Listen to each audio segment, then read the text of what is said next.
Amém. Graças e paz, irmãos, da parte de Deus Pai, de nosso Senhor Jesus Cristo. Louvado seja o Senhor por essa oportunidade de podermos olhar para a palavra do Senhor com compreensão espiritual, porque nós temos o Espírito de Deus. E sempre que nós nos colocamos debaixo desse governo desse Espírito de Deus, que é aquele que foi enviado, é o nosso Consolador, é o nosso Paráclito, para esse tempo que nós estamos vivendo, ele nos conduz à verdade, porque é obra do Espírito nos conduzir a toda a verdade. Essa é o ministério dele, a qual o Senhor Jesus deixou para que ele realizasse em nós.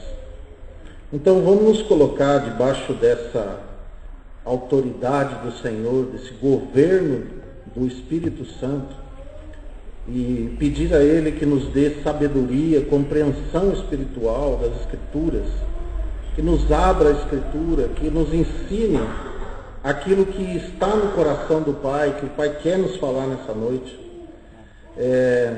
Nós, de nós mesmos, nada podemos. O homem, por mais firme que esteja, ele é totalmente vaidade. Então nós queremos, e ao contrário, nós temos mais habilidade para criar problemas do que para edificar. Nós sabemos que quem edifica a sua igreja é o Senhor, através do seu Santo Espírito. Então nós temos que ter muito cuidado com nós mesmos, com a nossa mente, com a nossa carne, com as nossas emoções, com as nossas motivações. Então que o Senhor nos ajude nessa noite a contemplar um pouco a sua palavra, mas na graça e na sabedoria do Espírito Santo de Deus. Vamos olhar, irmãos, eu queria ler com os irmãos, antes de orarmos, 2 Tessalonicenses, carta aos Tessalonicenses, que foi a segunda carta que o irmão Paulo escreveu. Nós vamos ler do verso 3 ao verso 12, em nome do Senhor Jesus Cristo. Nós não estamos aqui reunidos em nenhum nome, nem nome de homem, nem nome de uma denominação, de uma instituição, mas no nome santo e precioso do Senhor Jesus Cristo. Vamos ler, irmão. Verso 3 diz assim: sempre devemos, irmãos, dar graças a Deus por vós, como é de razão, porque a vossa fé cresce muitíssimo, e o amor de cada um de vós abunda de uns para com os outros, de maneira que nós mesmos nos gloriamos de vós nas igrejas de Deus, por causa da vossa paciência e fé, e em todas as vossas perseguições e aflições que suportais, prova clara do justo juízo de Deus, para que sejais ávidos por dignos do reino de Deus, pelo qual também padeceis, se de fato é justo diante de Deus, que dê em paga tribulação aos que vos atribulam. E a vós, que sois atribulados, descanso conosco, quando se manifestar o Senhor Jesus desde o céu, com os anjos do seu poder, como labareda de fogo, tomando vingança dos que não conhecem a Deus, e dos que não obedecem ao Evangelho de nosso Senhor Jesus Cristo, os quais por castigo padecerão eterna perdição ante a face do Senhor e a glória do seu poder, quando vier para ser glorificado nos seus santos e para se fazer admirável naquele dia em todos os que creem, porquanto o nosso testemunho foi crido entre vós. Pelo que também rogamos sempre por vós, para que o nosso Deus nos faça dignos da sua vocação e cumpra todo o desejo da sua bondade e a obra da fé com poder, para que o nome de nosso Senhor Jesus Cristo seja em vós glorificado, e vós nele, segundo a graça de nosso Deus e do Senhor Jesus Cristo. Vamos orarmos. Amado Pai, cada vírgula, cada tio, cada ponto aqui, Senhor, saiu da tua boca, porque nunca os homens escreveram isso por vontade própria, mas foi homens inspirados pelo teu Santo Espírito, Senhor, que falaram da tua parte. E hoje nós podemos receber essa tua palavra, Senhor. Glória a teu nome, Senhor. Muito obrigado por esse cuidado conosco. E hoje nós podemos contemplar essas Escrituras, Senhor. Não por nós mesmos, não nós mesmos interpretando, mas o teu Santo Espírito nos ensinando, Senhor. Senhor, aqui fala da volta do Senhor Jesus Cristo. Fala de um reino, Senhor. E fala também, Senhor, que nós devemos estar dignos para esse tempo. Então, Senhor, nos mostre, Senhor. Fala-nos nesta noite. Nos dê a medida que o Senhor tem visto em nós. Nos mostre, Senhor. Nos estimule, nos exorte, Senhor, a que nós possamos prosseguir. E como está escrito aqui, Senhor, nós cheguemos naquele dia, Senhor, alegres e jubilosos, e sendo dignos de participar desse reino, Senhor. Louvado seja. Nos ajude, Senhor, por tua graça, no nome santo do Senhor Jesus Cristo. Amém, Senhor. Amém. Graças ao Senhor.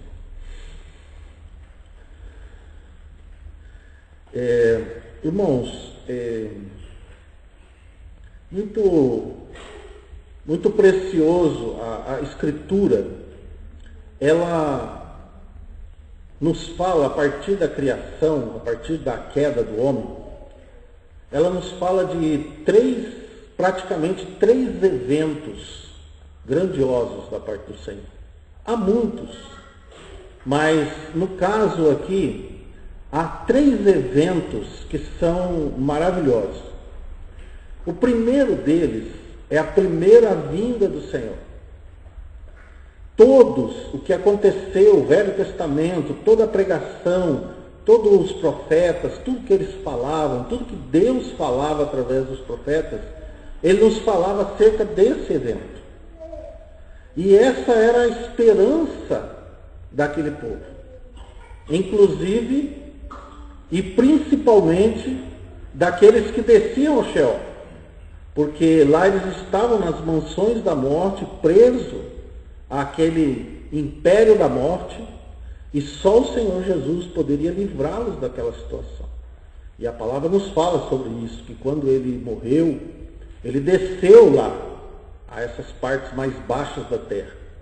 E ali ele pregou os espíritos em prisão, e ali ele tomou nas suas mãos a chave da morte e do inferno, ali ele destruiu aquele que tinha o império da morte, e ali ele levou o cativo cativeiro e colocou debaixo do altar, nesse santuário celestial, pela qual o Senhor Jesus é ministro desse santuário.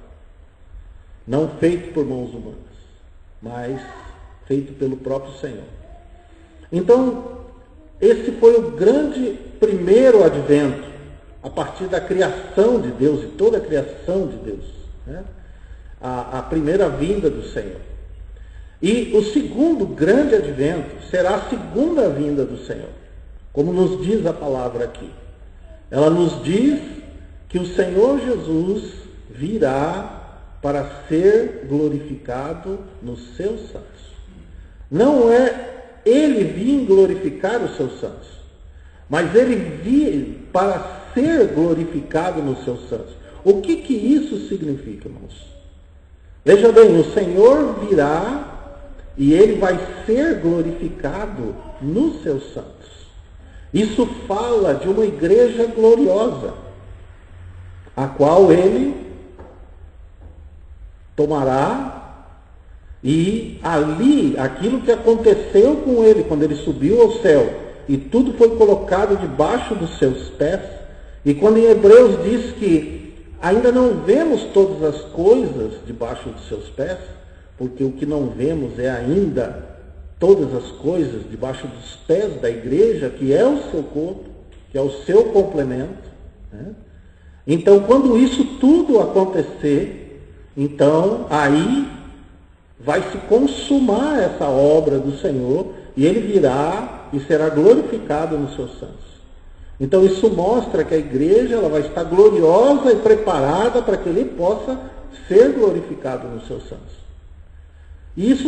Mas isso nos mostra algo muito importante, porque nele a obra está consumada, mas em nós não.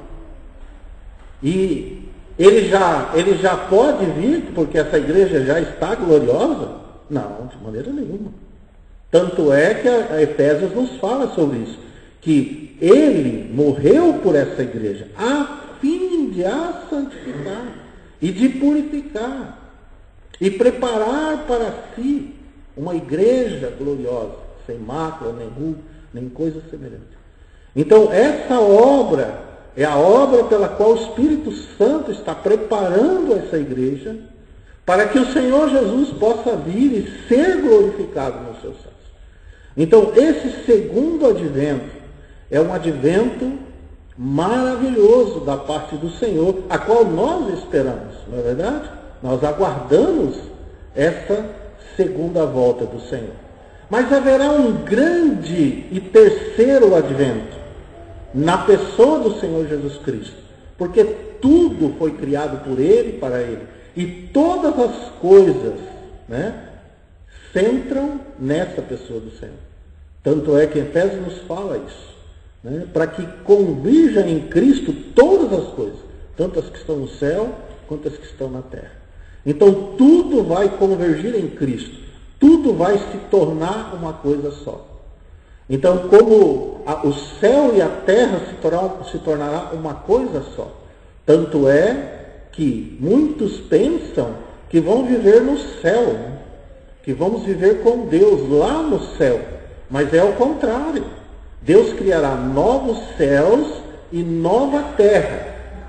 E aí diz assim que Deus vai descer como o noivo para a sua noiva que está ataviada, e aí a palavra nos fala que o trono de Deus estará com os homens. Então o Senhor é que descerá.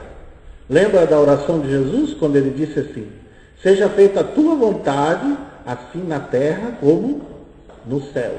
Agora, venha o teu reino. Venha. Não é vá, é venha. Então o reino do Senhor será estabelecido nessa terra. E o trono do Senhor estará aqui, no meio dos homens. E aí lá em Apocalipse diz assim, no capítulo 22, diz assim, aliás, 21 diz assim, que Deus mesmo estará com os homens. E eles serão o seu Deus, ele será o nosso Deus e nós seremos o seu povo.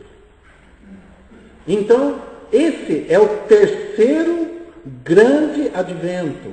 Por quê? Porque haverá um período de 1000 anos a partir do segundo advento, que é a morte, a vinda do Senhor Jesus Cristo, quando ele voltará, se completará 1000 anos, como nos diz a palavra, pela qual ele reinará nesse mundo, o Senhor Jesus, juntamente com os seus santos, juntamente com os vencedores. E aí, quando se completar esses 1000 anos, aí Jesus vai devolver o reino ao Pai e vai se sujeitar àquele que sujeitou todas as coisas. E aí haverá o grande trono branco, novos céus e nova terra, e aí haverá eternidade. Então, nós, aqui nesse texto, irmãos, ele nos fala acerca do segundo advento do Senhor Jesus, que nós estamos vendo aqui, a qual ele será glorificado nos seus santos, mas aqui também nos fala acerca desse reino, que corresponde a esses 1000 anos do segundo advento do Senhor até o terceiro advento, que será 1000 anos. Isso a palavra nos fala. Vamos ler Apocalipse. Vamos ler para que aquele que ainda não leu, possa ler.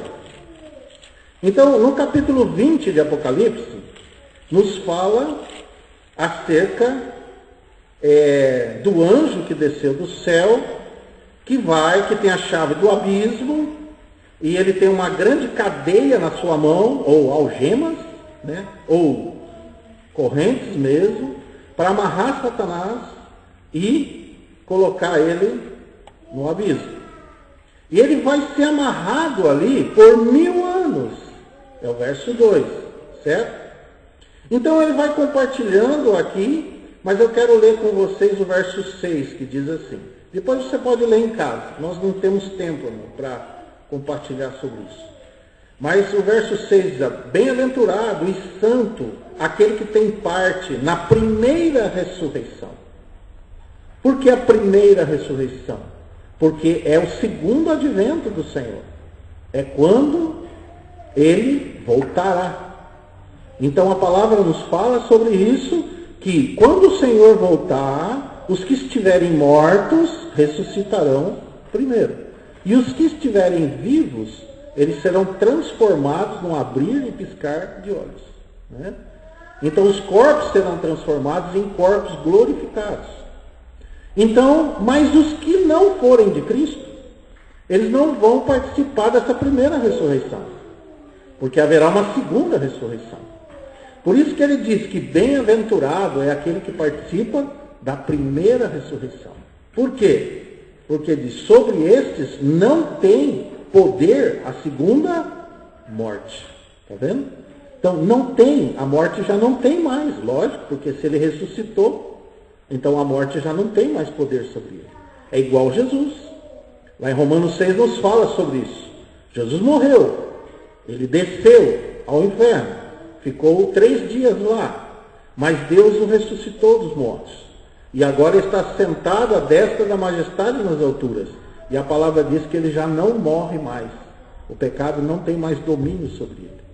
Então, aqui na primeira ressurreição, a pessoa recebe um corpo glorificado e passa para a vida eterna, completamente. E aí a segunda morte não tem mais poder sobre ele, porque ele já tem a vida. Então ela diz assim, mas serão sacerdotes de Deus e de Cristo, e reinarão com ele por 1000 anos. Então, o que é chamado reinarão? Então fala acerca de um reino, né? Quando você recebe o Senhor, vamos para Hebreus capítulo 12. Hebreus capítulo 12. Quando você recebe o Senhor Jesus Cristo, você já recebe nele todas as bênçãos espirituais nos lugares celestiais em Cristo. E ali em Efésios ele vai falando sobre todas aquelas bênçãos que foram dadas pelo Senhor. Então, nessa bênção, a palavra nos fala aqui que apesar de nós estarmos vivendo nesse mundo, no capítulo 12, se você quiser ler depois em casa, a partir do verso 22, ele nos fala aqui que nós já chegamos ao Monte Sião, a cidade do Deus vivo. Mas nós já chegamos por quem? Por Cristo. Quando a palavra nos fala que nós estamos assentados nos lugares celestiais em Cristo Jesus. Então, onde é que você está sentado agora, vamos dizer? Nós estamos aqui, andando ainda nesse mundo. Mas a palavra nos fala que por Cristo nós estamos assentados nos lugares celestiais. Então, da mesma maneira, por Cristo, a palavra diz que nós já chegamos a esse Monte Sião. Tudo já nos foi dado. Nos foi dado tudo que diz respeito à vida e à piedade, pelo pleno conhecimento. E aqui nos fala algo muito importante nesse sentido, porque ele diz assim, vamos ler a partir do verso...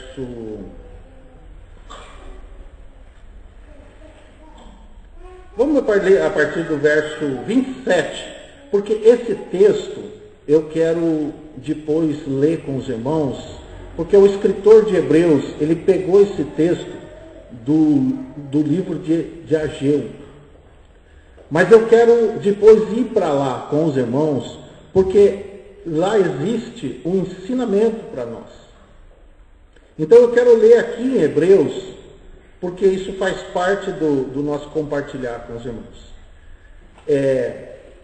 Vamos ler o 26. A voz do qual moveu então a terra, mas agora anunciou dizendo, ainda uma vez comoverei não só a terra, senão também o céu. E esta palavra, ainda uma vez, mostra a mudança das coisas móveis como coisas feitas para que as imóveis permaneçam, ou as imovíveis. Então, é aquilo que Paulo fala, o que é corruptível, né? Ele não pode herdar carne e sangue, corrupção, nada disso pode herdar. Porque as coisas de Deus, elas são eternas e são incorruptíveis.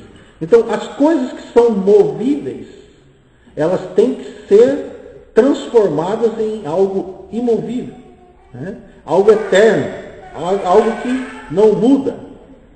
E aqui ele diz assim, então o Senhor uma vez, ele comoveu a terra. Mas aqui ele está dizendo que ele vai comover o céu também.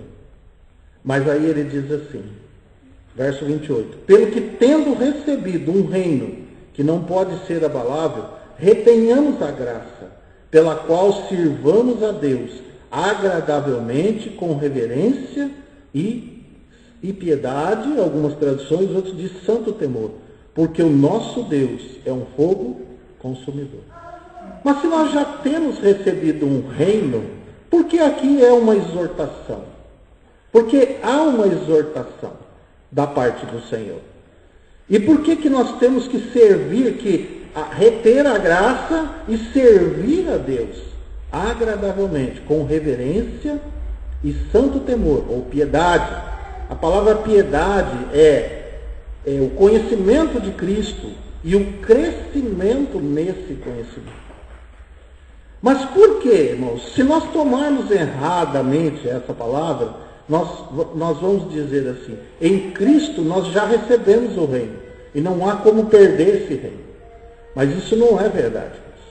Vamos para Mateus capítulo 13, e vamos olhar para o texto e ver como é que são chamados os irmãos ou os filhos de Deus que receberam o Senhor e receberam esse reino. Ali está dizendo que nós recebemos um reino. Aonde? Em Cristo. Nele nós já temos esse reino. Certo? Temos. Mas a palavra nos fala em Mateus 13 aqui, como é que nós somos chamados. Então, o Senhor Jesus, na parábola do joio e do trigo, ele compartilha sobre isso. Ele diz assim, o verso 36 fala que ele explica essa palavra. E no 37 diz assim, e ele respondendo, disse-lhes, o que semeia a boa semente é o Filho do homem. Então, quem semeia essa boa semente é o Filho do homem. O campo é o mundo, porque nós estamos aqui no mundo, certo? E a boa semente são os filhos do reino. E os joios são os filhos do maligno. Então veja bem, como é que são chamados os filhos de Deus? São chamados de filhos do reino. Porque nós recebemos um reino, na pessoa do Senhor Jesus Cristo. Mas observe bem, irmãos, algo que o Senhor Jesus diz aqui em Mateus capítulo 8. Mateus capítulo 8.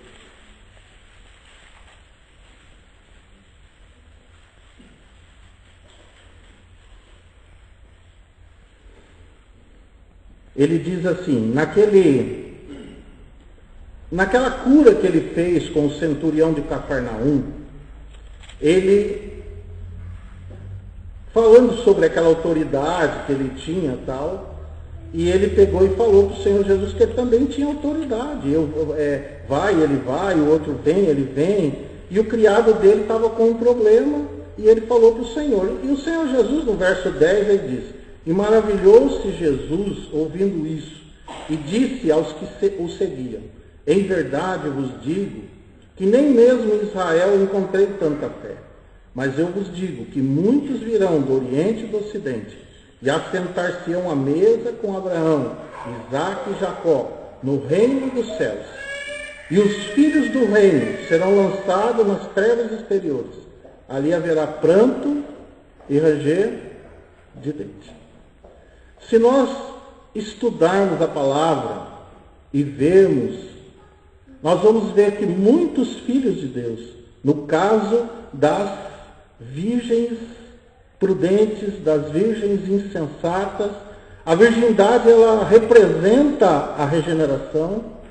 Ali todas elas dormiram, todas elas foram despertadas, mas o Senhor diz que 5 são prudentes e 5 são insensatas.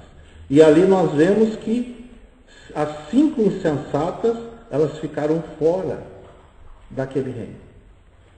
Então, voltando lá para o texto, amados, de Tessalonicenses, o apóstolo Paulo, ele nos exorta a isso. Ele nos exorta 2 vezes, ele usa a mesma expressão. Se os irmãos observarem, ele usa 2 vezes essa expressão. Dignos. Por quê, irmãos? Porque nós vamos comparecer perante o tribunal de Cristo. E nós estamos vivendo um tempo, irmãos, muito perigoso para a igreja cristã. Nós estamos vivendo tempo que Paulo diz lá, que haverá tempo em que as pessoas não suportarão a sã doutrina, mas elas terão comichão nos ouvidos para ouvir coisas agradáveis. Nós estamos vivendo esse tempo aqui, irmãos. Nós estamos vivendo o tempo de Laodiceia, pela qual as pessoas dizem que estão ricas, que não tem necessidade de nada. Mas, para o Senhor, estão vivendo uma vida miserável, cega, pobre, nu. Irmãos, o primeiro advento do Senhor Jesus, ele foi pregado em todo o Velho Testamento de forma muito abundante. E uma coisa, o Velho Testamento, ele tinha datas precisas sobre a volta do Senhor, sobre a vinda do Senhor. Nós não temos sobre o segundo advento. Lembra que Jesus disse? Que nem eu sei, nem os anjos do céu sabem, mas somente o meu Pai. Mas se você estudar acerca de Daniel, quando ele profetiza acerca da vinda do Messias, quando ele fala acerca das 69 semanas, a partir da restauração do templo, você vai contar lá 483 anos. São 69 semanas.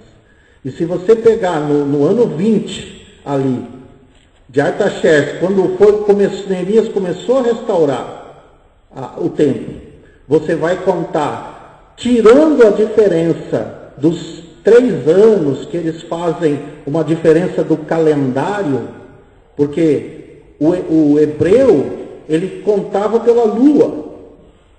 E o calendário romano, ele só foi no ano 40 e pouco, mais ou menos, que ele começou a contar como 365 dias.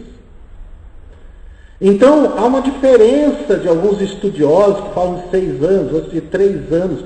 Mas se você fizer a conta, você vai ver, até quando ele diz, até quando o ungido for tirado, até a morte de Jesus, vai dar esses 480 e poucos anos.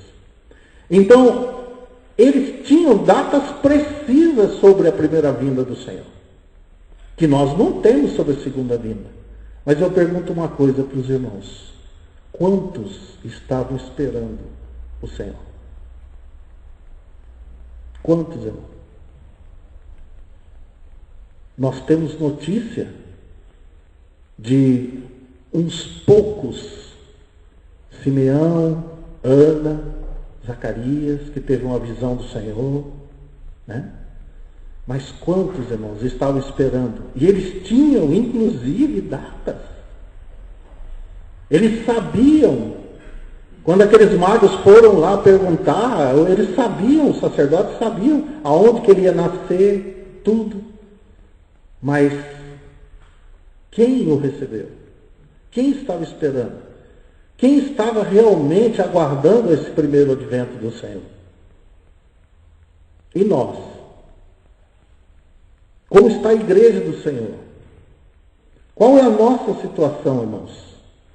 Porque nós podemos estar numa situação de estarmos acomodados. E até a medida que nós temos ser uma medida boa. Né? Nós podemos, às vezes, nos gloriar na medida que temos. Até diante de outras situações. Mas aqui, o irmão, ele fala algo muito importante aqui. Ele fala assim, veja no verso 5, ele fala aqui, que ele está falando sobre esse segundo advento do Senhor. Mas preste muito bem atenção nisso, porque isso é importante para você e para mim. Porque aqui ele diz assim, está falando sobre as tribulações, as aflições, as perseguições que haviam sobre a igreja naquele tempo. E nós também hoje, irmãos, como temos sofrido perseguições, como temos sofrido mortes, como temos sofrido aflições, como a igreja do Senhor está nesse tempo tão perseguida que nós nem conseguimos nos reunir. É assim que está acontecendo, irmãos? Aí nós ficamos sabendo de perseguição lá em Eritreia, lá para aqueles países muçulmanos. Mas talvez a falta disso seja um mal muito grande para nós, que nos torna uma condição de acomodação. E aqui ele diz assim, prova clara do justo juízo de Deus, para que sejais ávidos. O que é ávido? Você está desejoso, né? Pensando, caminhando nisso de forma diligente, ávido, por digno do reino de Deus. Isso, amado, vamos dizer, uma preocupação santa, pela qual você está se colocando diante do Senhor e dizendo assim, Senhor, eu desejo esse reino. Eu desejo reinar com o Senhor. Eu desejo estar junto com o Senhor. Eu desejo estar entre os vencedores. Eu não desejo estar entre os insensatos, mas entre os vencedores. Eu não desejo estar entre aqueles que pensa que está rico, mas está pobre, está miserável, está cego, está nu. Você está ávido pelo reino? Você está desejoso pelo reino? Ou você está talvez com uma falsa confiança? E veja, 2 vezes ele fala sobre isso. Ele fala também no verso 11. Pelo que também rogamos sempre por vós, para que o nosso Deus vos faça dignos da sua vocação, que é o chamamento de Deus. E Paulo, quando ele escreve a 2ª carta a Timóteo, ele viu que Timóteo estava vivendo já uma situação não muito boa. E ele lembra Timóteo, irmãos, de uma coisa muito importante. Ele disse assim para Timóteo, lembra-te de Jesus Cristo, que é filho de Davi. Sabe por quê? Porque Jesus, como Salvador, ele cria. Mas Paulo lembrou Timóteo, não esqueça Timóteo, não esqueça que Jesus é aquele pela qual Deus fez a promessa de um filho de Davi assentar-se no trono. Não esqueça que é um reino. E ele logo em seguida, ele fala assim, se perseverarmos com ele, reinaremos. Se o negarmos, ele nos negará. Então, Paulo estava chamando a atenção de Timóteo pela caminhada, porque a 2ª carta a Timóteo, na primeira foi uma atenção que Paulo chamou a Timóteo, mas na segunda, Paulo teve que tratar com Timóteo de uma forma mais firme, que foi a última carta que Paulo escreveu. Graças ao Senhor por essa carta. Então, amados, o Senhor, como é que nós podemos, então, de forma prática, saber qual é a nossa situação, como igreja do Senhor. Não estou dizendo exclusivamente por Paranavaí, não estou dizendo por Londrina, não estou dizendo olhando dessa maneira.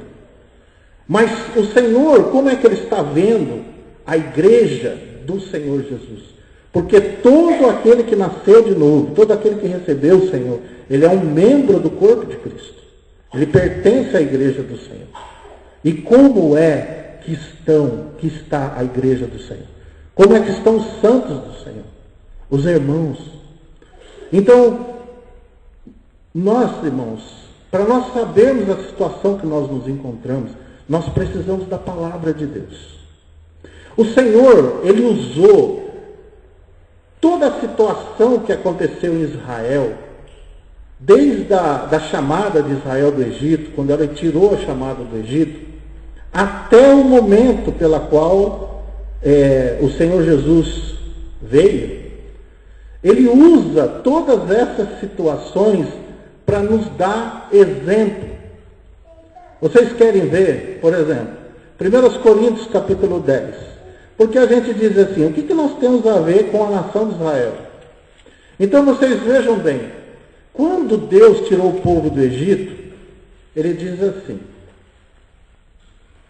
vamos ver 1 Coríntios capítulo 10, Ele usa para nos exortar, ou para exortar aqueles irmãos, né? No caso de Coríntios, pela situação em que ele se encontrava.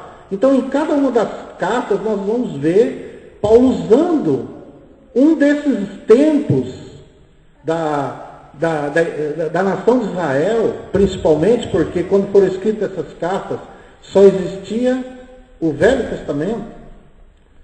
Então, ele pega aqui no caso e diz assim, no capítulo 10, verso 1, ora, irmãos, não quero que ignoreis que os nossos pais estiveram todos debaixo da nuvem e todos passaram pelo mar. Quando ele fala nossos pais, ele está escrevendo aos Coríntios. Os Coríntios eram gregos. Mas ele também escreve que judeu é aquele que é de coração. Então ele pode chamar que os nossos pais, nós podemos dizer que são os nossos pais. Né? Nós podemos dizer que Abraão é o nosso pai? Sim. Então veja bem, ele diz assim, não ignoreis, irmãos, e todos foram batizados em Moisés, na nuvem e no mar, e todos comeram do mesmo manjar espiritual, e beberam todos de uma mesma pedra espiritual, porque bebiam da pedra espiritual que os seguia, e a pedra era Cristo. Mas Deus não se agradou da maior parte deles, pelo que foram prostrados no deserto. Agora a gente diz, o que eles lá, o que aconteceu com eles tem a ver conosco?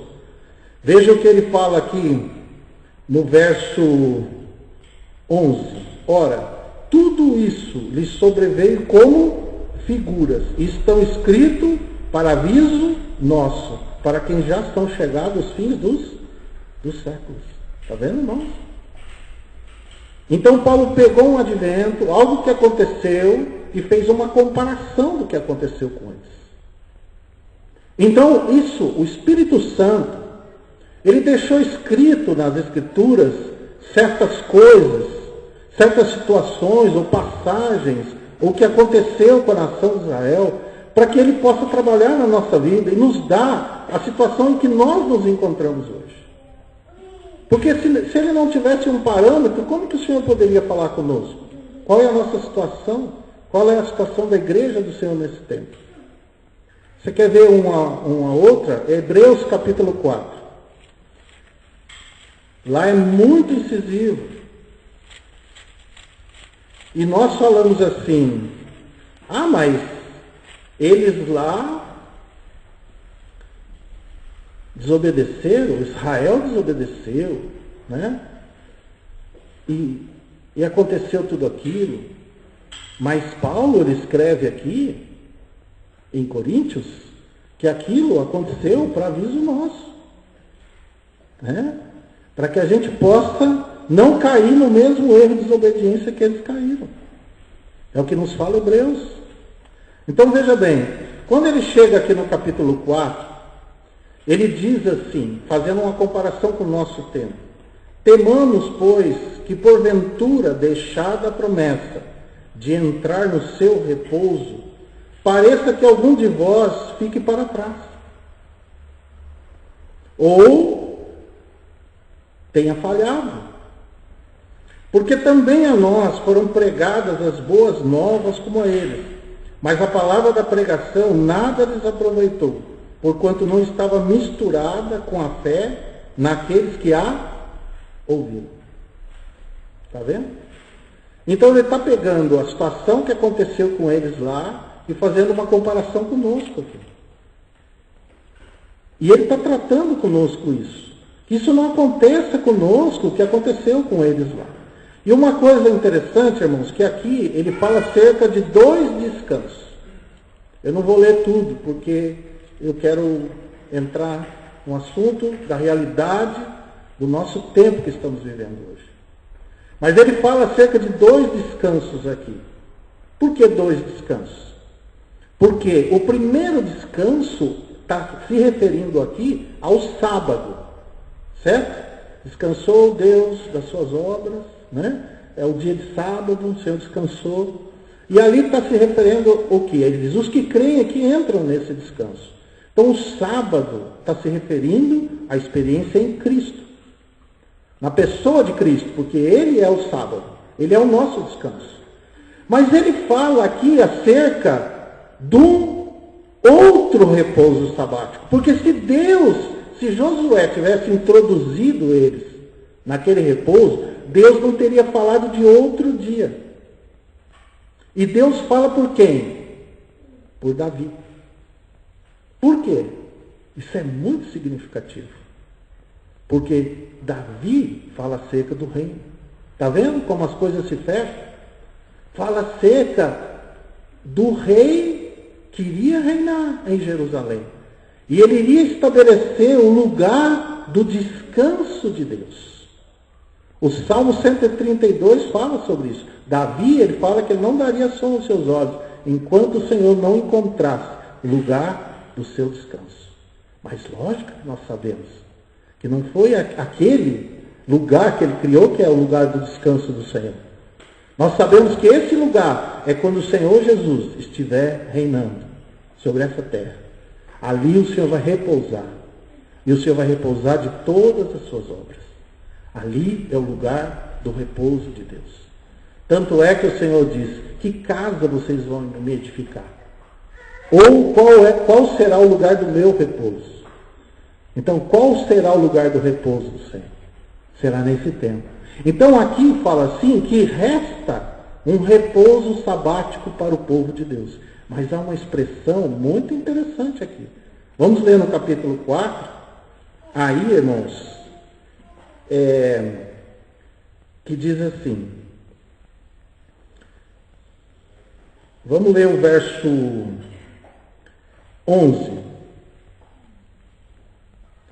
Esforcemo-nos para entrar naquele repouso, para que ninguém caia no mesmo exemplo de desobediência, porque a palavra de Deus é viva e eficaz, e mais penetrante do que espada alguma de 2 gumes. Como nos esforçar para entrar nesse descanso? Não é graça, irmãos? Como que nós temos que nos esforçar para a gente não cair no mesmo erro de desobediência? Timóteo, lá, Paulo a Timóteo, ele comunga sobre isso. 3 aspectos da vida cristã nossa: soldado, atleta e lavrador. Sabe por quê, irmãos? Que nós temos que nos esforçar? Tudo é graça. Tudo o Senhor nos deu. Toda a capacitação. Em todas essas coisas nós somos mais do que vencedores. Mas porque você recebeu do Senhor tudo isso, não vai haver batalha? Você acha que o inimigo não vai te atacar? Não vai criar impedimento para você? Você acha que é como Josué? É como Josué. Deus já não tinha dado a terra para eles, já não tinha feito a promessa para eles, mas o que Deus disse para Josué? Esforça-te e tem muito bom ânimo, porque não te deixarei, não te desampararei. Por quê? Porque Deus sabia que ele ia entrar nessa terra e que lá ele teria que batalhar, que ele teria que tomar a terra, que ele teria que tomar posse da terra, que ele teria que enfrentar gigantes. Agora, como é que eles entrariam assim? Não, o Senhor está por nós, não temos que pelejar, fazer nada, está tudo vitória, tudo já ganhando, tudo já está pronto. Então vamos cruzar o braço, irmãos. Você vai passar, ele vai levar rasteira. Cruza o braço diante do inimigo. Ao contrário, irmãos. Ele diz que você tem que se fortalecer no Senhor e na força do seu poder. Porque a nossa luta não é contra a carne e sangue, mas é contra principados e potestades. E tenta, irmão, diante dessa situação, não tomar a armadura de Deus, para você poder resistir ao dia mal. Vai de peito aberto. Irmãos, a fé, ela é um firme fundamento. Mas a fé não é algo, não é um sentimento. A fé é algo operosa. A graça é a suficiência para você alcançar essa vitória. Por isso que o Senhor disse assim: ao que vencer, se assentará comigo no meu trono, como eu venci. O segundo aspecto que ele fala de atleta, Paulo fala um pouquinho antes, naquele capítulo 9 de Coríntios, que ele diz assim, que todos correm no estádio, mas um só é que ganha o prêmio. Correi de tal maneira que o alcanceis. Ali ele não está falando de salvação. E logo em seguida ele entra nesse capítulo 10. Irmãos, atleta está falando do quê? Diligência. Está falando do quê? Perseverança. Sabe o que vai acontecer se você não correr? Se você não se exercitar, você vai ficar gordo. Vai ficar indolente. Vai ficar frouxo. Tem muitos que falam, né? Que, meu irmão, se eu tiver que correr de um bandido, é uma quadra só, dali para lá o fôlego já está para fora. Né? Irmãos, as coisas do Senhor não são levianas. A fé é preciso você empregar diligência. E Pedro fala sobre isso. Acrescentai à vossa fé a virtude, e a virtude o conhecimento. E o terceiro aspecto, ele fala acerca do lavrador. O lavrador o que faz? Ele se assenta e fala assim: o Senhor vai dar. Tudo que o Senhor quiser, Ele faz. Tudo que o Senhor quiser, Ele dá. Sabe como é que chama isso na palavra, irmão? Sabe como chama isso? O campo do preguiçoso. Sabe o que tem no campo do preguiçoso? Mato, capim, cardo, espinho, muro derrubado. É isso que fala lá. Agora, o lavrador diligente, como é que ele faz? Ele levanta cedo. Ele põe a sua semente. Ele cuida da terra. E ele planta na esperança de colher o fruto. Essa é a esperança. Então vocês podem ver, por que fala que nós temos que nos esforçar? Porque o soldado se esforça nisso. Soldado que não é diligente, soldado que não é atento, soldado que não vigia, vai ser morto no primeiro. Atleta que não corre bem, vai ficar para trás. E lavrador que não faz com diligência, o que vai acontecer? Vai colher o fruto. Tem muita gente que fala assim, mas não tem nem uma salsinha no quintal, né? Claro, ele não planta, vai colher que jeito? Ele não planta. Aí eu vou comprar, né? Não é assim? Não, eu pago para alguém ser soldado para mim. Eu pago para alguém correr para mim. Né? Aí quando chegar naquele dia, vai acontecer a mesma coisa que aconteceu com as virgens insensatas. Vai lá comprar. O que aconteceu? Então, amados, eu quero olhar com os irmãos para a palavra do Senhor. Qual é a situação que a igreja se encontra nesse tempo? nesse tempo, pela qual, se nós olharmos para a cristandade de um modo geral, nós vamos ver que nós não estamos preparados para o Senhor vir e ser glorificado nos seus santos. Mas o Senhor, Ele tem levantado um povo para que essa igreja esteja preparada para a volta do Senhor. Prepare a volta do Senhor. Então, nós não temos tempo para olhar tudo, irmãos. Mas, por onde o Senhor nos ensina? Ele nos ensina por Esdras e Neemias, onde fala acerca da restauração daquele templo que havia na época. Porque eles estavam na Babilônia, vocês sabem, o povo foi levado cativo para a Babilônia, mas eles prosperaram lá. Eles tiveram muita prosperidade. Eles estavam bem lá. Financeiramente estavam muito bem. E também lá é que foram criadas as sinagogas. Então, eles não tinham muito desejo de retornar. Para eles, eles estavam bem. E hoje nós encontramos grande parte da cristandade nessa situação. A Babilônia, ela é a figura da religião, da aparência, mas não da realidade espiritual. Então, se vocês olharem lá em Esdras, vamos ver se nós aqui em pouco tempo nós conseguimos compartilhar com os irmãos para que a gente possa olhar para a palavra e decifrar qual tempo nós estamos vivendo, como igreja. Mas também, irmãos, eu quero dizer uma coisa para você.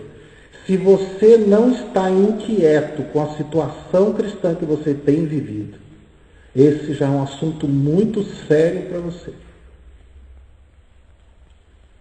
Porque se a igreja não está preparada ainda, nós temos que caminhar para isso. Eu digo para os irmãos, eu quero ser entre aqueles que está preparado para que o Senhor venha e seja glorificado nos seus santos. Eu quero ser um desses santos, pela qual estarei lá para o Senhor ser glorificado, seja em vida ou eu estar morto, mas ali, sabe, combatendo o bom combate, correndo a carreira, guardando a fé, morrer na bênção, na plenitude da bênção do Senhor. Para a hora que eu ressuscitar, eu esteja ali, não confundido na sua vida, mas esteja preparado para esse tempo. Né? E preparado para o Senhor vir e ser glorificado. Me encontrar digno diante do Senhor para esse tempo. E por isso que eu hoje estou ávido por esse reino. E é por isso que eu estou aqui compartilhando com vocês, para que vocês também despertem os seus espíritos, mesmo a sua alma, para esse assunto do Senhor. Então, se você está contente com a maneira como você tem vivido, eu quero dizer uma coisa. A vida cristã, a igreja do Senhor hoje, ela está morna. E o Senhor disse que vai vomitar da sua boca. Ele não pode confirmar dessa maneira. Então Ele tem nos mandado a gente se arrepender. Ele tem nos falado para nós ungirmos os nossos olhos, colocarmos vestes brancas, ouro refinado no fogo, que o Senhor está à porta batendo, irmãos. Ele está à porta batendo. E Ele diz que se nós ouvirmos a sua voz e abrirmos a porta, Ele entra e ceia conosco, e nós com Ele. O Espírito Santo tem vivido um tempo muito trabalhoso e triste. Muito triste, ao ponto, inclusive, de estar apagado. É esse tempo deplorável que o povo vivia, a nação de Israel vivia. Eles estavam contentes? Totalmente contentes. Eles estavam felizes? Totalmente felizes. Eles queriam mudar daquela situação? De maneira nenhuma. Estava muito bom para eles. Mas o Senhor começou a despertar o espírito de alguns irmãos para subir e restaurar. Porque o Senhor não quer dessa maneira. Não que um povo misturado dentro da Babilônia, vivendo essa situação. Então, os irmãos sabem desse texto, Esdras. Aconteceu assim, no primeiro ano do rei Ciro, que foi em torno do ano 543. Eu vou dar mais ou menos uma noção, que não temos tempo agora.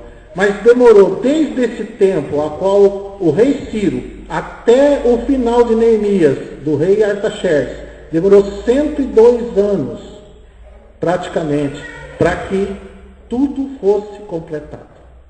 E eu achei muito impressionante essa data, porque aonde que nós temos que os irmãos começaram verdadeiramente a despertar para isso e restaurar o testemunho do Senhor? Foi há quase 100 anos atrás, com o irmão Austin Sparks, o irmão Otmani. E de lá para cá, o Espírito tem trabalhado para preparar o povo para a glorificação do Senhor.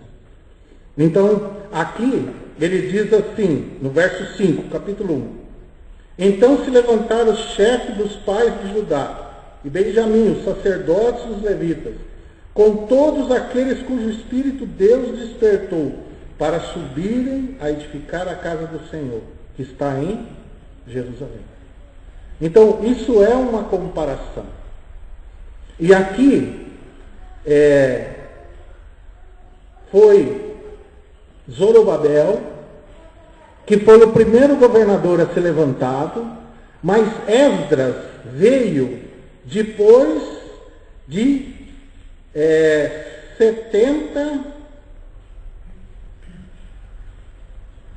78 anos depois, Esdras veio.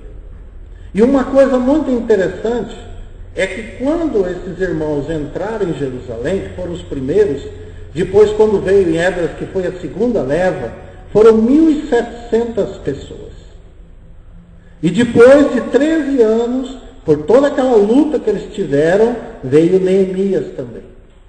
Lembra que Neemias entrou e viu as portas queimadas, tudo derrubado, aquela situação. Então isso, irmãos, são irmãos que realmente o Senhor tem despertado para ver a situação que a igreja se encontra, para que seja preparada para essa volta do Senhor. E você tem sido chamado para isso. E aqui, quando eles, no capítulo 3 de Esdras, quando Zorobabel, ele entrou na terra, eles firmaram o altar sobre as suas bases, no verso 3. Então eles pegaram e estabeleceram o altar do Senhor, o altar dos sacrifícios, e fizeram os sacrifícios ali. E começaram a restaurar os alicerces do templo, mas vocês sabem que tudo aquilo passou 70 e poucos anos. Aí que Esdras veio, aí que Neemias veio, e depois de 102 anos é que aquele templo ficou completado, quando Neemias fechou os muros, restaurou as portas, fez tudo. Lembra no capítulo 5 de Neemias 6?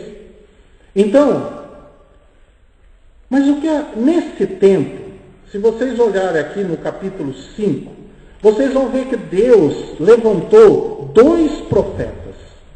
Capítulo 5, verso 1 diz assim: os profetas Ageu e Zacarias, filho de Iro, profetizaram aos judeus que estavam em Judá e em Jerusalém, em nome de Deus de Israel, lhes profetizaram. Por quê? Porque eles estavam ali na terra.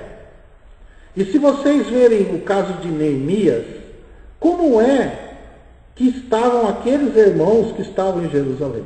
Vamos para Neemias capítulo 1, e vocês vão ver a situação que estavam aqueles irmãos.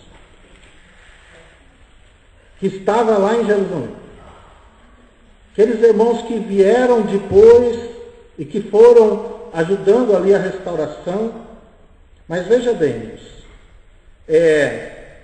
No verso 2 diz assim, vamos ler um também. As palavras de Neemias, filho de Acalias, sucedeu no mês de Quisleu, no ano 20º, estando eu em Suzã, a fortaleza que veio Anani, um de meus irmãos, ele e alguns de Judá, e perguntei-lhes pelos judeus que escaparam.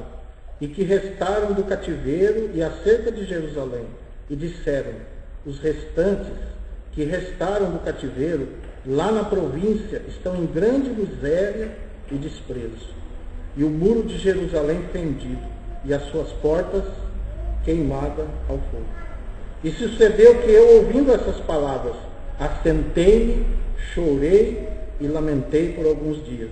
Estive jejuando, orando perante o Deus dos céus. Irmãos, como é que estão os irmãos hoje? Eu tenho tido testemunho sobre isso. Muitos irmãos estão clamando ao Senhor de dia e de noite por justiça. E ele está falando aqui dos restantes, dos remanescentes. Porque é esses que o Senhor vai obter para o final. Porque a maioria deles não queriam voltar. Mas os irmãos que têm uma visão clara da situação que a igreja se encontra hoje, da miséria que a igreja se encontra hoje, da situação de desprezo que ela se encontra hoje, esses irmãos, eles estão em grande aflição, em grande tristeza. Essa será que é a nossa situação, irmãos? Se você não está dessa maneira, com certeza, você está acomodado na Babilônia. Com toda certeza. E se você tiver uma visão clara acerca disso, porque nós temos uma tendência, irmãos, de olhar para nós mesmos. Mas o Senhor não vê assim. E aqui, se nós compreendermos isso, nós vamos nos assentar, nós vamos chorar e vamos nos lamentar diante do Senhor. E vamos jejuar e vamos clamar ao Senhor. Que o Senhor comece a fazer uma obra por nós. Vamos olhar, não temos tempo de ver Zacarias, mas vamos olhar alguns aspectos de Ageu. Talvez traga algumas revelações para nós acerca da maneira como nós nos encontramos. Zacarias também é muito precioso. Se você tiver tempo, estuda Zacarias, leia Zacarias, porque fala acerca desse tempo. Mas eu queria olhar alguns aspectos com você, porque o livro de Ageu, ele fala de 2 capítulos apenas. Você leia em casa, irmãos. Leia, medite, ore ao Senhor. Porque aqui tem revelações preciosas para nós. Mas eu queria destacar alguns assuntos para nós podermos discernir o tempo que nós estamos vivendo. No capítulo 2, irmãos, nós vamos começar pelo 2 e depois nós vamos voltar para o 1. Ele usa essa mesma expressão para Zorobabel. Ele fala assim, no verso 3, capítulo 2, verso 3, ele diz assim: quem há entre vós que, tendo ficado, viu esta casa na sua primeira glória? E como a vedes agora, não é esta como nada em vossos olhos comparado com aquela? Se nós olharmos aqui, nós vamos olhar para o templo de Israel. Mas vamos olhar, irmão, para a situação que nós estamos vivendo hoje. Porque o Senhor aqui, ele fala acerca da glória da última casa. Ele está falando desse tempo. E quando ele compara aqui com a glória da primeira casa, nós vamos olhar para a igreja primitiva. Não para aquele templo. Mas a glória da primeira casa. A primeira casa espiritual. Como que era a glória daquela primeira casa? Irmãos, leia Atos. Veja a graça do Senhor abundante na vida daqueles irmãos. Eles perseveravam unânimes. Um só era a alma dos discípulos. Não havia divisão entre os irmãos. Era um só o coração deles. O Senhor fazia sinais, prodígios por eles. Eles perseveravam unânimes na doutrina dos apóstolos, no partir do pão, na comunhão, nas orações. Isso significa, irmãos, se Deus quiser, eu quero ter uma oportunidade de compartilhar com vocês acerca da casa espiritual de Deus. Que nós somos edificados como casa espiritual e como sacerdócio santo. E que nós temos ofícios de sacerdócios sagrados a ser exercido nessa casa de Deus, nessa casa espiritual. Por isso que nós somos edificados como sacerdotes para oferecermos sacrifícios espirituais. Quando o Senhor nos fala em Hebreus que é para nós entrarmos com ousadia no Santíssimo Lugar. Quando o Senhor fala entremos, quando o Senhor fala saiamos fora da porta, levando o seu vitupério. Que porta é essa? Que lugar é esse? O que isso representa? Quais são os serviços sagrados quando ele diz lá que nós temos um altar que não é digno de comer os que servem os tabernáculos?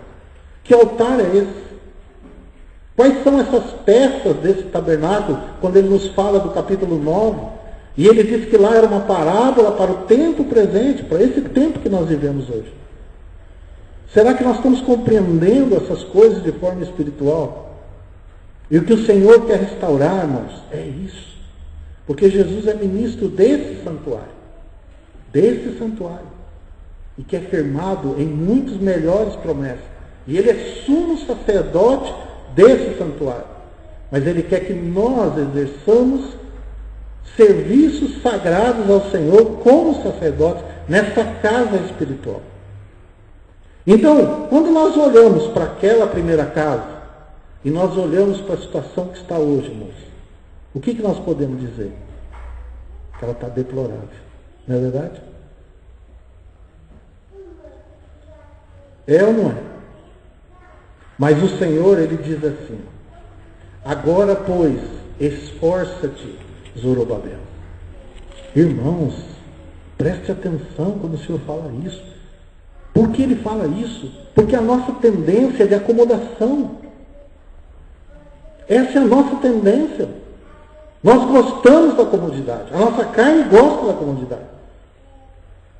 Esforça-te, Zorobabel. Esforça-te, Josué, filho de Josadac, sumo sacerdote. Esforçai-vos, todo o povo da terra. Esforçai-vos, irmãos. E ele diz assim, diz o Senhor, e trabalhai. Trabalhai.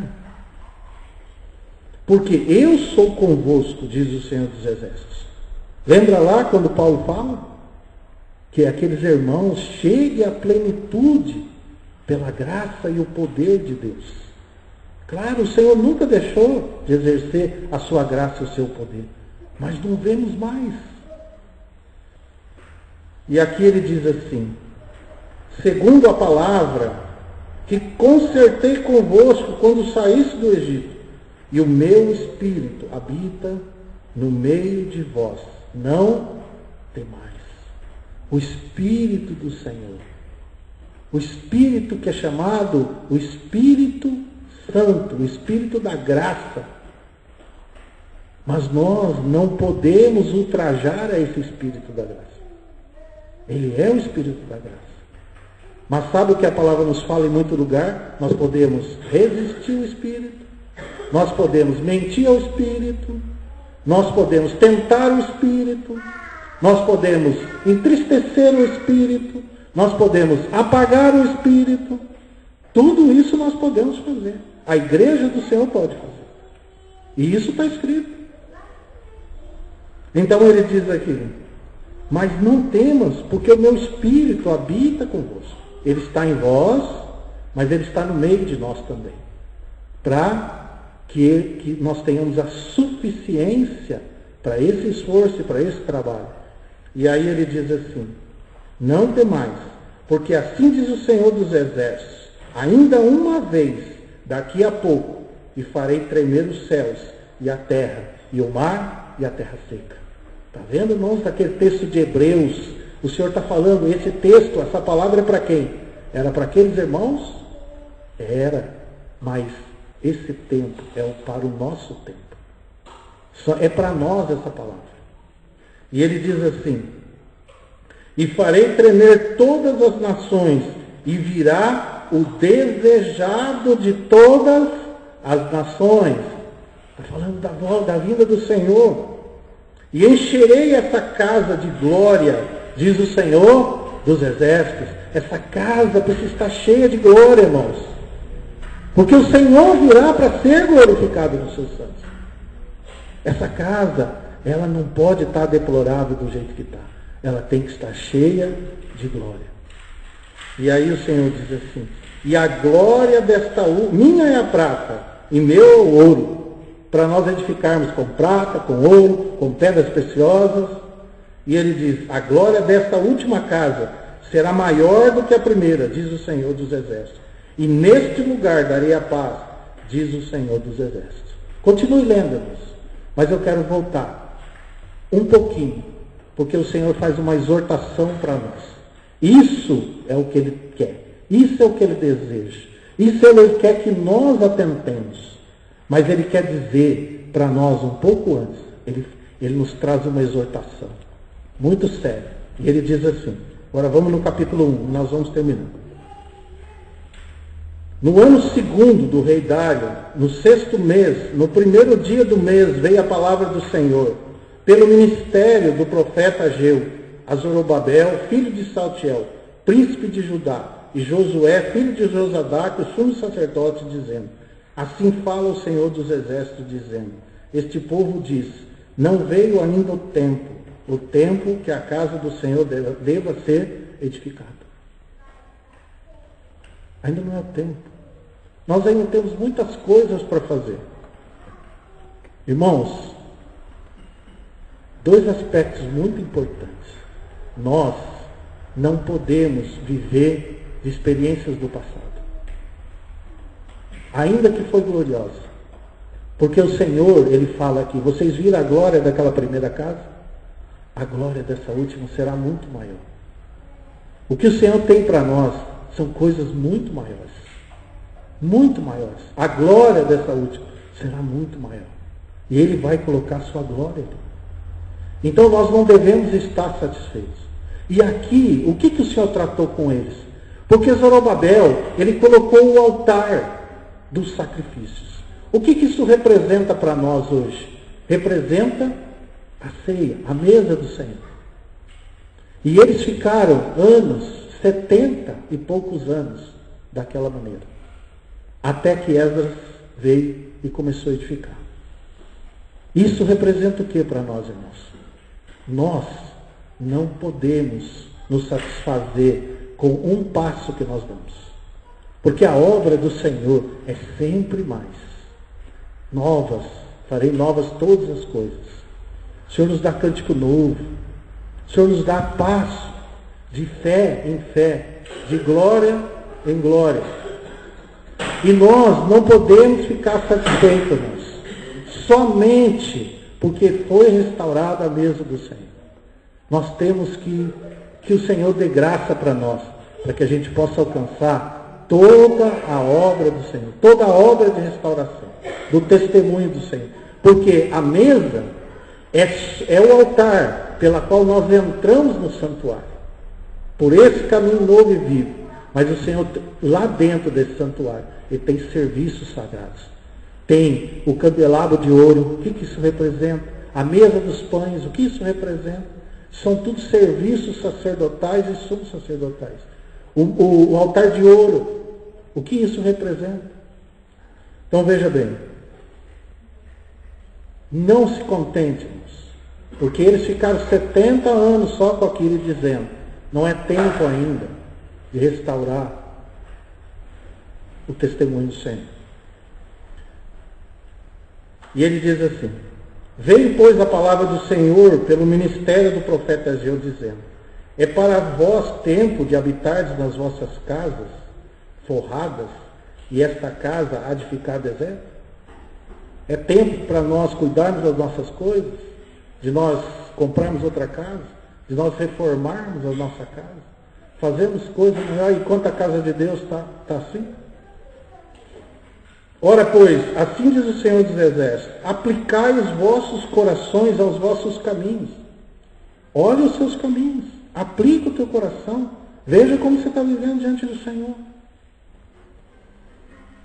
Semeais muito e recolheis pouco. Comeis, mas não vos fartais. Bebeis, mas não vos saciais. Vestivos, mas ninguém se aquece. E o que recebe salário num saco furado. Veja bem, irmãos, quanto que nós temos semeado, mas quanto que nós temos colhido. Às vezes, nós achamos que o fruto não é importante, mas para o Senhor é importante. Porque isso, irmãos, sabe por que o Senhor detém? Ele fala aqui. Sabe por que Ele detém? Que é para a gente entender que nós estamos errados. É para nós nos arrependermos. É para nós botarmos a boca no pó. Quantos anos de vida cristã nós temos? Quantas vidas para o Senhor? Quanto que a igreja tem crescido e tem sido instrumento na vida de outras pessoas que estão morrendo de fome aí fora. Irmãos, não vamos nos gloriar naquilo que deve ser uma vergonha para nós. Por misericórdia. Vamos pôr a nossa boca no pó e vamos clamar ao Senhor. Porque o fruto é muito importante para o Senhor. Muito importante.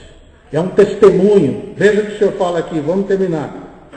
Ele fala, assim diz o Senhor dos Exércitos, aplique os vossos corações aos vossos caminhos. Presta atenção, olha para os seus caminhos. Aplica o teu coração a isso. Não engane a você mesmo, porque você não engana ao Senhor. E ele fala 2 vezes, aplicai os vossos corações aos vossos caminhos. Quando Deus fala 2 vezes, irmãos, nós temos que parar aqui. E ele diz assim, subi ao monte, trazei madeira e edificai a casa, e dela me agradarei, e eu serei glorificado, diz o Senhor. E ele diz assim, olhastes para muito, mas eis que alcançaste pouco. A gente olha para muito, mas alcança pouco. E esse pouco, quando trouxeste para casa, eu lhe assoprei. Por que causa? Diz o Senhor dos Exércitos. Por causa da minha casa, que está deserta, e cada um de vós corre sua própria casa. Por isso retém os céus o seu orvalho, e a terra retém os seus frutos. Preste bem atenção. Por que o orvalho? Por que o Senhor fala de orvalho aqui? E por que ele fala de fruto? Por que está retendo o fruto? E logo em seguida vocês vão ler, continue lendo, irmãos. Ele fala, arrependei-vos dos vossos caminhos. Se converta ao Senhor. E foi o que Neemias fez. O que Neemias fez foi botar a boca no pó, clamar diante do Senhor. Não é tempo de se exaltar, é tempo de se humilhar diante do Senhor. E ele diz aqui, o orvalho. Sabe por que o Senhor retém o orvalho, irmãos? Sabe o que significa o orvalho? Ele significa o Monte Hermon, lá do Salmo 133. Lembra? Quão bom e quão suave é que os irmãos vivem em união. É como o Monte de Hermon. Porque o orvalho que caía lá nesse monte era o princípio do Jordão. E o Jordão representa o Espírito Santo de Deus. Então, por isso que as coisas não funcionam para nós. Não vai para frente. Não tem fruto. Porque o Senhor tem retido. Irmãos, que o Senhor nos ajude. E que nos dê arrependimento para esse tempo. Sabe? Eu sei que nem todos compreendem o que foi compartilhado. Se você não compreende, senta com os irmãos, peça ajuda. E eu sei também que muitos dos irmãos daqui vai entrar por aqui e vai sair por aqui. Mas eu também sei que o Senhor falou no seu coração. Quem tem ouvidos para ouvir, ouça o que o Espírito diz. Vamos orar. Amado Senhor, glória ao teu santo nome. Obrigado por teu amor, Senhor. Muito obrigado por teu amor. Porque nós, Senhor, somos tendenciosos. Senhor, tu conheces a nossa carne. Sabe, Senhor, do nosso orgulho espiritual. sabe da nossa mornidão, sabe das nossas justificativas. Senhor, tem misericórdia. E muito obrigado do Senhor não cessar de nos falar, Senhor. Muito obrigado, Senhor. Senhor, nós queremos dizer que não somos daqueles que queremos estar acomodados, Senhor. Somente contentes por restabelecermos o teu altar, a tua mesa, o teu sacrifício, a memória do teu sacrifício. Mas, Senhor amado, nós queremos realmente que o Senhor, que sejamos preparados e que essa glória que o Senhor prometeu aqui, Senhor, esteja no meio de nós e que nós estejamos preparados para que o Senhor Jesus possa vir e ser glorificado no meio dos seus santos. Em nome do Senhor Jesus, nós te agradecemos, Senhor. A sua palavra foi lançada, foi entregue, Senhor. Agora eu entrego a ti, Senhor, e ao teu Santo Espírito, para que execute a tua palavra. Bendito seja, no nome santo do Senhor Jesus. Amém, Senhor.